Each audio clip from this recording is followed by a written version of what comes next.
শিবালিক হিমালয়, এবং শিবালিক হিমালয় ক্রস করার পর তারপরের যে অংশটা আমরা দেখতে পাই, এই যে জায়গাগুলো আমরা দেখতে পাচ্ছি, এটাই তো ভাবার রিজিয়ন। এখন প্রশ্ন হচ্ছে যে এই ভাবার রিজিয়নের পর আমরা আরেকটা যে অঞ্চল দেখতে পাই তাকে কি বলা হয়? এই যে অঞ্চলটা দেখতে পাই এটাকে কি বলা হয়? এটা ভাবারের পরেই অবস্থান। তরাই। ভেরি গুড, তরাই। প্রশ্ন হচ্ছে তরাই শব্দের অর্থ কি? আর্দ্র বা স্যাঁতসেঁতে যেটা। সোয়াম্পি এরিয়াকে বলা হয়। সোয়াম্পি এরিয়া বা আর্দ্র স্যাঁতসেঁতে, দুটো উত্তরই সঠিক হয়েছে।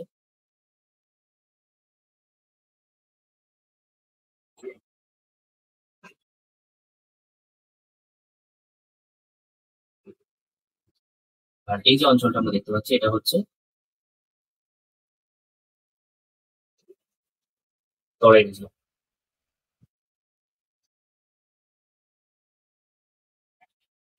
ঠিক আছে, ভাবার তারাই হলো।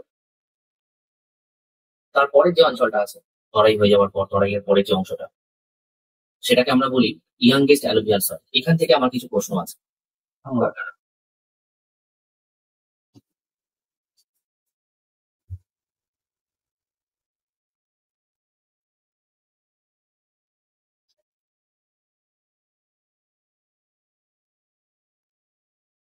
আর একটা হচ্ছে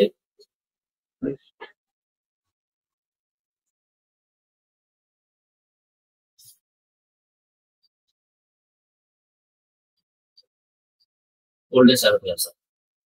এবার এটার রেসপেক্টে দেখবে দুটো জিনিস পাওয়া যায়, একটা গঙ্গা নদীর সাপেক্ষে আর একটা সিন্ধু নদীর সাপেক্ষে।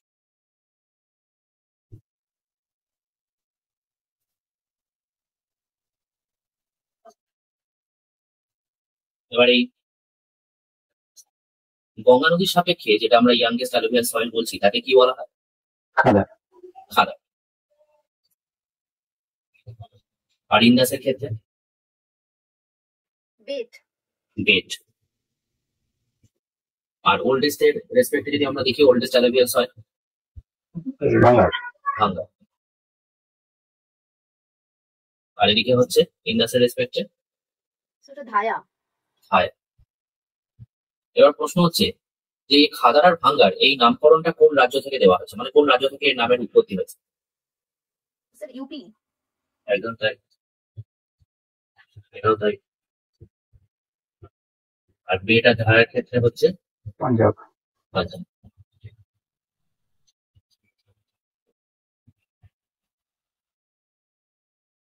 এবার চলে আসি আমরা একটু অন্য বিষয়, এবং সেই বিষয়টা দেখতে গেলে আমাদের দেখতে হবে হচ্ছে ইন্ডিয়ান ডেজার্টের জায়গাটা, ভারতের মরুভূমি অঞ্চল, এবং সেই মরুভূমি অঞ্চলের কিছু জিওমরফিক ফিচার্স আছে, জোন আছে কিছু। তো সেই জোনের মধ্যে একটা জায়গা আছে যে জায়গাটায় আমরা দেখতে পাই যে চারিদিকে অবিন্যস্ত ভাবে নুড়ি পাথর ছড়িয়ে ছিটিয়ে পড়ে থাকে, এবং সেটা আবহবিকার পদ্ধতির ফলেই মরুভূমিতে সৃষ্টি হয়। আমার প্রশ্ন হচ্ছে সেই অঞ্চলটার নাম কি? Sir hamada. Very good, hamada, যেটাকে আমরা স্টোনি ল্যান্ড বলে থাকি, এবং it is found in Rajasthan desert. এটা কোনটার কথা বলেন? এটা হচ্ছে আমাদের হামাদাটা হচ্ছে রাজস্থানের মরুভূমি অঞ্চলে কিছু ছোট ছোট এলাকা দেখা যায় যেগুলো আলাদা আলাদা নাম আছে। তার মধ্যে একটা অঞ্চল হচ্ছে হামাদা, যেটা নুড়ি পাথরে ভরা একটি অঞ্চল, বুঝতে পারলেন? এবং এটার সাপেক্ষে আরেকটা কথা বলে রাখি যে স্টোনি ল্যান্ড যেখানে শেষ, তারপরেই শুরু হচ্ছে কিন্তু এক্স্যাক্ট ডেজার্ট বলতে যেটা বুঝি সেইটা। আমরা রাজস্থান মানেই ভাবি যে রাজস্থান মানেই রাজস্থানের সীমানা অতিক্রম করলাম তো চারিদিকে বালি আর বালিতে ছাড়া আর কিছুই দেখতে পাবো না, তা কিন্তু নয়। রাজস্থানের মরুস্থলী বলে যে জায়গাটা, সেটা একদম রাজস্থানের পশ্চিম দিকে রয়েছে, তার পূর্বেই রয়েছে এই হামাদা অঞ্চলটা। এবার হামাদার পূর্বে কি আছে, মানে আমরা যদি ম্যাপটাতে যাই, এইরকম জায়গায় রয়েছে রাজস্থানের মরুভূমি অঞ্চল, মানে যেটা হচ্ছে ওই মরুস্থলী, যেটা আমি এখন মার্ক করছি। প্রশ্ন হচ্ছে এর পরের একটা অঞ্চল আছে যেটা আমি এখন মার্ক করছি, এটা হচ্ছে হামাদা। প্রশ্ন হচ্ছে এর পরের একটি অঞ্চল আছে, সেই অঞ্চলটার নাম কি? এই অঞ্চলটার নাম স্যার এটাকে তো ওই লিটল ডেজার্ট এরকম বলে তো। এক্স্যাক্টলি, এটাকে লিটিল ডেজার্ট বলা হয়, বা এর আরেকটা নাম আছে যেটাকে আমরা বলি থালি। ঠিক আছে। আর এরপরেই আরো একটা অঞ্চল আছে যেটা এক ধরনের প্লাবন সমভূমি, ফ্ল্যাট প্লেন, তার নাম কি? ওটা ওই রোহি। রোহি। আর সবার শেষে একটা তৃণভূমি অঞ্চল আছে, একটা বাবা। কি বলবো? রাজস্থান বাগান। Very good. তো যাই হোক, মাউন্টেন প্লেন্সের জায়গাটা মোটামুটি দেখলাম। আর এখানে ছোট করে আর দুটো প্রশ্ন যেটা আমার জানতে ইচ্ছা করছে, সেটা হচ্ছে মিজোরামের আর ত্রিপুরার হাইয়েস্ট পিকের নাম কি?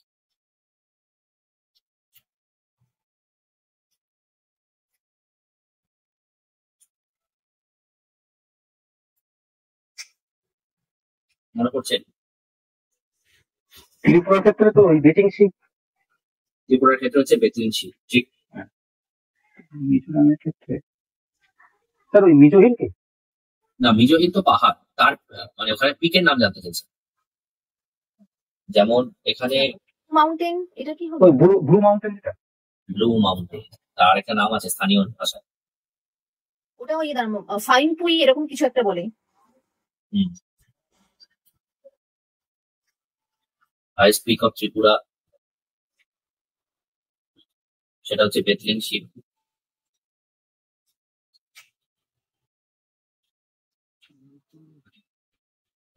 হাইয়েস্ট পিক অফ মিজোরাম,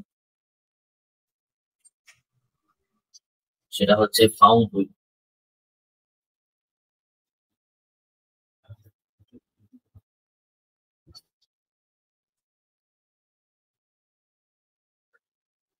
ঠিক আছে, এটা আছে মিজো হিলে, উত্তর সেদিক থেকে ঠিক আছে। মিজো হিলে হাইয়েস্ট পিক হচ্ছে ফাউংপুই বা ব্লু মাউন্টেন। ব্লু মাউন্টেন কথাটা আমি আর এখানে লিখলাম না। এবার নর্মালি যদি চলে আসি, এবং সেক্ষেত্রে তোমাদের কাছে যদি জানতে চাই, একটু আমি অন্য সাইটে গেলাম। অন্য সাইডে বলতে গেলে, আজকে যদি আমরা জিজ্ঞাসা করি যে, খুব কমন কোশ্চেন বলছি, Wardha is a tributary of,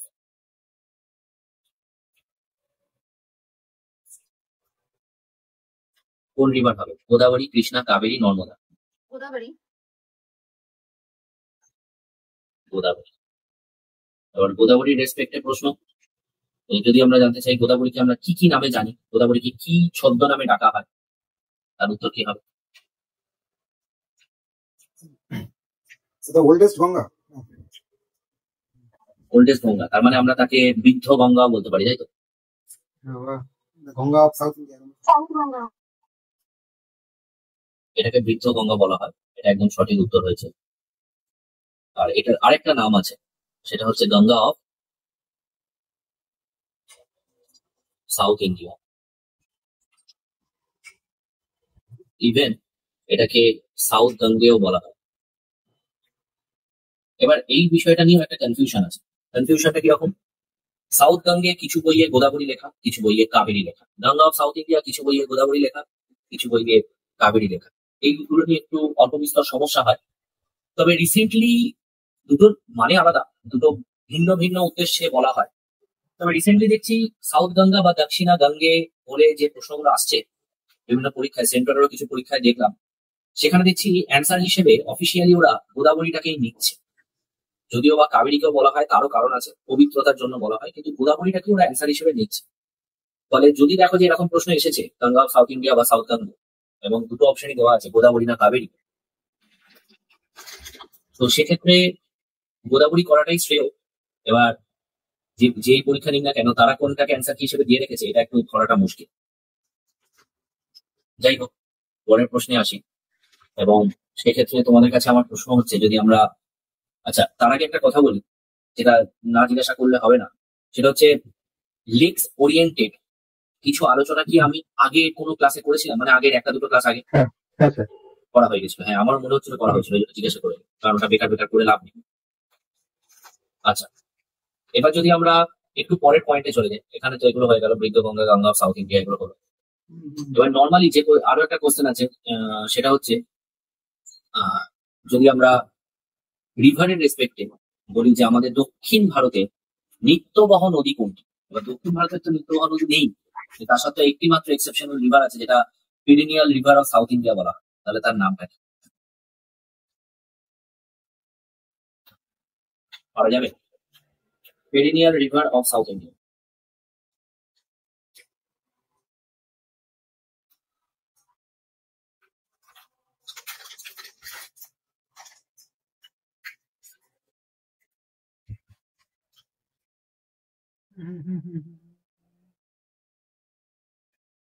perennial river of South India.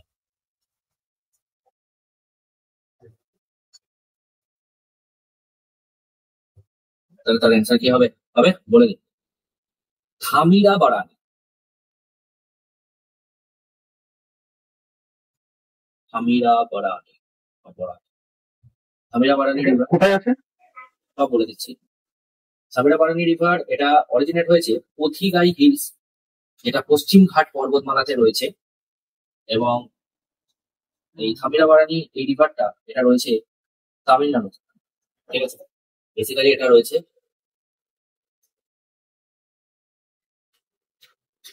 Tamil Nadu, এবং এটা ফ্লো করে গিয়ে গালফ অফ মান্নারে পড়েছে, ঠিক আছে। আচ্ছা, এবারে চলে আসছি পরের প্রশ্ন, এবং এই কোশ্চেনটা আমি দেখেছি পরীক্ষাতে খুব আসে, এটা তোমরা উত্তর দিতে পারবে, একটু সহজ কোশ্চেনই করছি। সেটা হচ্ছে সোর্স অফ লোনি রিভার। যেহেতু ভারতের একটি গুরুত্বপূর্ণ তোমার অন্তর্বাহিনী নদী, তো সোর্স অফ লোনি রিভারটা কি হবে? স্যার এই নদীটার নাম কি দিচ্ছেন? হ্যাঁ বলো। নাগ পাহাড়ির নাগ হিল। নাম হিল না কেটা বললে, তাই তো? এনেজি নাগ নাগ হিল। নাগ হিল। আচ্ছা, আর কোনো অ্যান্সার?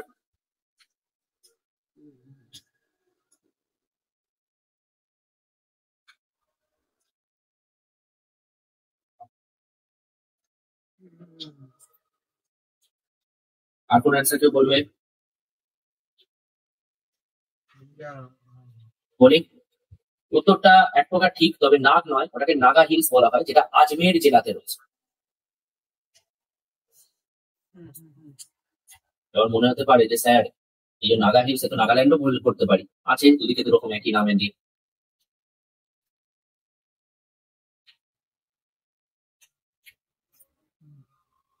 এবার এই নাগা হিলস যে জায়গাটা রয়েছে সেই জায়গাটার নাম হচ্ছে পুষ্কর ভ্যালি,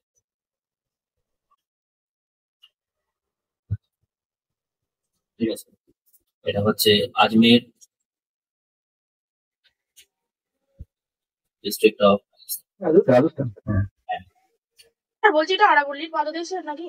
হ্যাঁ, আরাবল্লীর নিকটে অবস্থান করছে এই রিভারটি।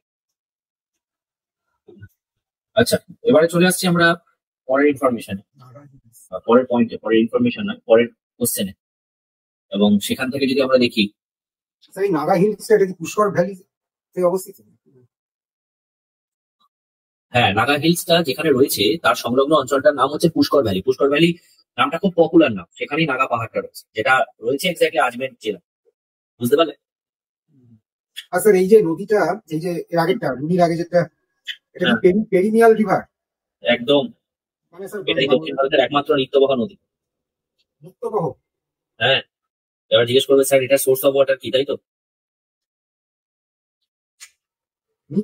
নিত্যবহ তো স্যার, অন্য নদীগুলো নিত্যবহ নয়? না, অন্য নদী বলতে গেলে সাউথ ইন্ডিয়ায় বাকি কোনো রিভার পেরিনিয়াল নয়। সাউথ ইন্ডিয়ার কথা বলছি, কিন্তু নর্থ ইন্ডিয়া বলছি না। সাউথ কৃষ্ণা ইন্ডিয়ার বাকি কাবেরী, কোনো রিভার পেরিনিয়াল নয়। হ্যাঁ বলো। কৃষ্ণা কাবেরী এগুলো পেরিনিয়াল নয়? না, একদমই নয়, নন পেরিনিয়াল। বর্ষার জলে পুষ্ট নদী, আচ্ছা, বৃষ্টিপাত হলে বর্ষাকালে প্রচন্ড পরিমাণে এই নদীতে জল প্রবাহিত। ও তাও গ্রীষ্মকালীন সময় জল থাকে না? মানে জল থাকে না বলতে গেলে জলের পরিমাণ অত্যন্ত কম থাকে। আচ্ছা আচ্ছা। আর এইটা তুমি সারা দেখবে বছর? হ্যাঁ, তুমি নর্মালি দেখবে, যদি আমাদের পশ্চিমবঙ্গের কথাই ভাবো, দামোদর নদীর কথাই ভাবো, বাকি সব নদী ছেড়ে দাও, দামোদর নদী বর্ষায় যেমনি মারাত্মক, আবার শীতকালে দামোদর নদী লোকে হেঁটে হেঁটেও পার করতে পারে, কিছু কিছু জায়গা এমনও আছে, বোঝা গেল?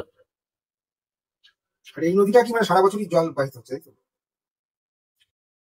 একদমই তাই। নামটা কি বলছেন স্যার? থামিরা বারানি, THAMIRA BARA।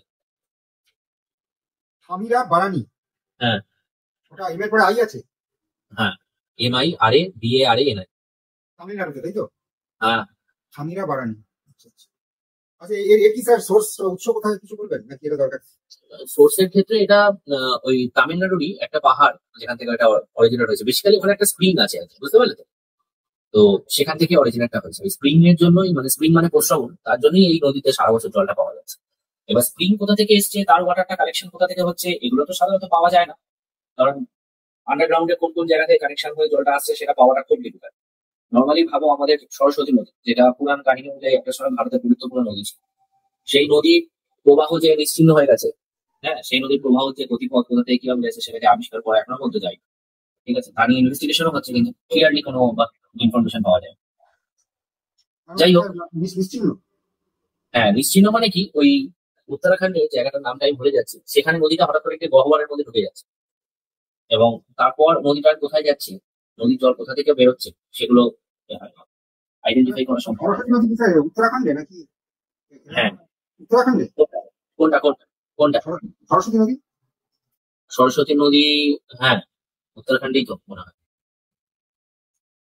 আর স্যার ওই যে এলাহাবাদ ত্রিবেণী সঙ্গমে তো সরস্বতী আছে নাকি ওটা? হ্যাঁ, ওইটাই তো, ওই নদীরই বিক্ষিপ্ত প্রবাহ, বোঝা যায় না যে নদীটা কোথাতে। যদি বা সরস্বতী নদীর ক্ষেত্রে জলটা বলা হয় অন্তঃস্রোত রূপে যাচ্ছে, ফলে সেটাকে এক্স্যাক্টলি আইডেন্টিফাই করা এটা ডিফিকাল্ট, ওই জন্য গঙ্গা যমুনাটাই ক্লিয়ারলি বোঝা যায় এখানে। ওই ত্রিবেণী সঙ্গমে? আহ, আচ্ছা, আচ্ছা। না, ওটা তো গঙ্গা যমুনা সরস্বতীর মিলনস্থল তো। একদমই তাই, কিন্তু সরস্বতীটা বোঝা যাচ্ছে না, গঙ্গা যমুনাটা শুধু বোঝা যাচ্ছে। বোঝা যায়। হ্যাঁ, ওটা অন্তঃস্রোত রূপে যায় বলে সেটাকে আইডেন্টিফাই করাটা ডিফিকাল্ট, আমাদের মতো সাধারণ মানুষের পক্ষে সেটা ডিফিকাল্ট। কিন্তু সায়েন্টিস্টরা বলছে যে না, ওখানে তিনটা রিভারই ফ্লো করছে। হ্যাঁ, তো যাই হোক, আমি অন্য প্রসঙ্গে আসি। এখান থেকে নেক্সট যেমন কোশ্চেন যদি আমাকে করতে হয়, যেমন ধরো একটা কোশ্চেন এসেছিল water grid system. Water grid system সেটা প্রথম কে চালু করেছে? স্যার ওয়াটার কি সিস্টেম বলছেন? গ্রিড, GRID, আচ্ছা। মানেটা কি বলবো? ওয়াটার গ্রিড সিস্টেম হ্যাঁ স্যার, একটু আমি জাস্ট বাংলায় বলছি। বাংলায় তো এটাকে ওয়াটার গ্রিডটাকে কি বলে বলতে পারবো না, তবে ওয়াটার গ্রিড সিস্টেমটা প্রথম চালু করা হয়েছিল এমনি বলে দিচ্ছি।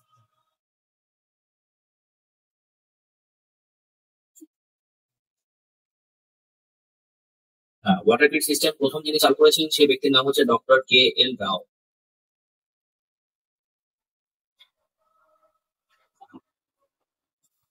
ঠিক আছে, ডক্টর KL রাও। এই ওয়াটার গ্রিড সিস্টেম কি বলতো? পরিষ্কার কথা হচ্ছে নদী সংযুক্তিকরণ, উত্তর ভারতের নদীগুলির সাথে দক্ষিণ ভারতের নদী সংযুক্তিকরণ। এবার উত্তর ভারতের নদীর সাথে দক্ষিণ ভারতের নদী জুড়বে কেন, কি প্রয়োজন পড়লো হঠাৎ করে খাল দিয়ে জোড়া হবে উত্তর ভারতের নদীর সাথে দক্ষিণ ভারতের নদী? তার কারণ হচ্ছে তাদের নেচার। উত্তর ভারতের অধিকাংশ নদী হচ্ছে নিত্যবহ, অনিত্যবহ নদীর পরিমাণ কম। দক্ষিণ ভারতে তার উল্টো। তো উত্তর ভারতের ওই নিত্যবহ নদীর সাথে দক্ষিণ ভারতের বা মালভূমি অঞ্চলের অনিত্যবহ নদীকে কানেক্ট করাটাই হচ্ছে ওয়াটার গ্রিড সিস্টেম। ঠিক আছে, যেটাকে ইন্টার রিভার লিঙ্ক প্রজেক্ট বলা হয়। ঠিক আছে, কি বললাম বোঝা গেল? আচ্ছা, এবারে চলে আসি পেনিনসুলার ইন্ডিয়াতে, মানে পেনিনসুলার প্লেটো রিজিয়নে ওয়াটার গ্রিড সিস্টেমের আরেকটা নাম কি বলেন স্যার? ওই ইন্টার রিভার লিঙ্ক প্রজেক্ট। একই ব্যাপার তাই তো? হ্যাঁ, সেম জিনিস। আচ্ছা, এটা KL রাও করেছেন? হ্যাঁ, KL রাও হচ্ছে এটার প্রস্তাবনাটা দিয়েছিল, প্ল্যানিংটা তার ছিল। ঠিক আছে,